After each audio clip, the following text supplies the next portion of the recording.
നിങ്ങളുടെ favourite shows ഇനി ഒരിക്കലും മിസ്സാവില്ല. ഇപ്പോൾ C5 കാണും നിങ്ങളുടെ ഫേവറേറ്റ് ഷോസ് തികച്ചും സൗജന്യമായി. നീ ആഹാരം കഴിക്കേ. എനിക്ക് വേണ്ട.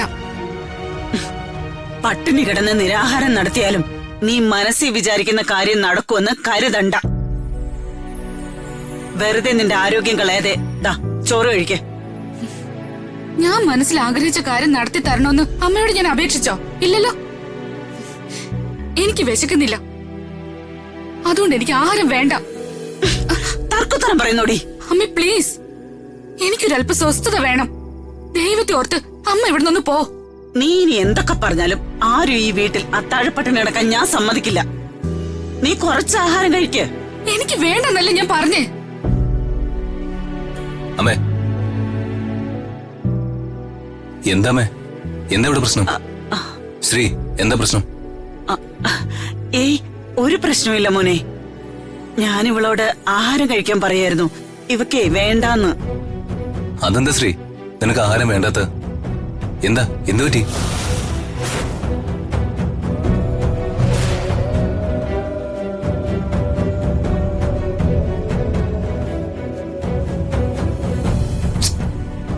എന്താ ശ്രീ നീ ഒന്നും മിണ്ടാത്ത? ഏയ്, പ്രശ്നമൊന്നുമില്ല മോനെ. ഇവള് എക്സാം ജയിച്ചല്ലോ. ഇവക്കിനി തുടർന്ന് പഠിക്കണം എന്ന ആഗ്രഹം. ഞാൻ നമ്മുടെ വീട്ടിലെ ബുദ്ധിമുട്ടുകള് ഇവളെ പറഞ്ഞ് മനസ്സിലാക്കാൻ ശ്രമിച്ചു. അതിന് എന്നോട് പിണങ്ങി ഇവള് ആഹാരം വേണ്ടാന്ന് പറഞ്ഞു. ആഹാരം കഴിക്കാതെ ഉറങ്ങാൻ പാടില്ലെന്ന് ഞാനും പറഞ്ഞു.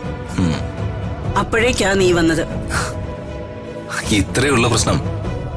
അമ്മ ചോറുങ്ങന്ന് ഇങ്ങോട്ട് മാറുന്ന മോളെ, നീ എവിടെ ഇരുന്നേ? ഇരിക്കേ. ഇങ്ങനെ നിസ്സാര കാര്യങ്ങൾക്ക് ആഹാരം കഴിക്കില്ല എന്ന് വാശി പിടിക്കാൻ ആയിഷുവിന്റെ പ്രായമാണ് നിനക്കെന്നാണ് വിചാരം?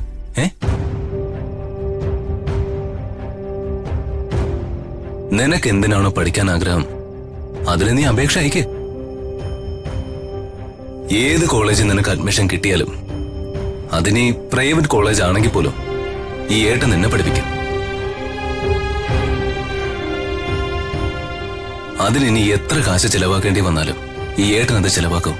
പഠിപ്പിച്ച് നിന്നെ ഒരു വലിയ നിലയിൽ എത്തിച്ചതിന് ശേഷം ഒരു മിടുക്കൻ ചെക്കനെ കണ്ടെത്തി ഏട്ടൻ നിന്റെ കല്യാണവും നടത്തി തരും.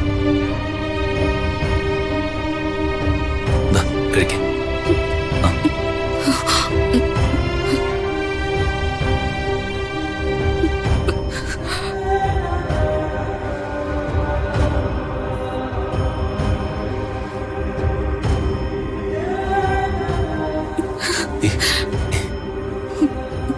എന്താ ശ്രീ ഇത്?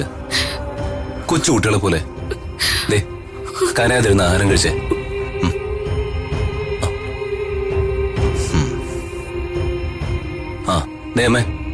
അമ്മ ഇനി ശ്രീയുടെ പഠിപ്പിന്റെ കാര്യത്തില് അഭിപ്രായം ഒന്നും പറയണ്ട കേട്ടല്ലോ. എല്ലാം ഞാൻ ഇപ്പൊ പറഞ്ഞതുപോലെ തന്നെ നടക്കും. കഴിക്ക്.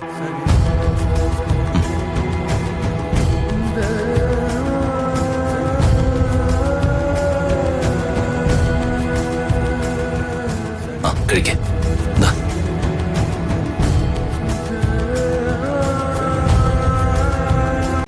ഡൗൺലോഡ് ചെയ്യൂ C5 ആപ്പ്. കാണൂ എല്ലാ എപ്പിസോഡുകളും സൗജന്യമായി.